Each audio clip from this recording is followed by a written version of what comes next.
سلسلہ صحیحہ میں صحیح روایت ہے، رسول اللہ صلی اللہ علیہ وسلم نے فرمایا، بیٹیوں کو ناپسند نہ کرو، وہ پیار کرنے والی لاڈلیاں ہوتی ہیں۔ بیٹیوں سے نفرت کرنے والوں کو سوچنا چاہیے کہ اگر بیٹی اتنی ہی بری یا قابل تحقیر چیز ہوتی تو اللہ تعالیٰ کبھی بھی نبیوں کے امام حضرت محمد الرسول اللہ صلی اللہ علیہ وسلم کو 4 بیٹیاں عطا نہ فرماتا، حضرت شعیب علیہ السلام کو صرف بیٹیاں ہی عطا نہ کرتا۔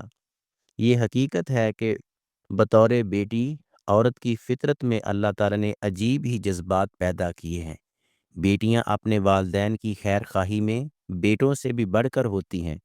بیٹے تو اپنے بیوی بچوں میں مصروف ہو جاتے ہیں، لیکن بیٹیوں کے دل اپنے شوہر کے گھر میں ہونے کے باوجود والدین کے ساتھ اٹکے رہتے ہیں۔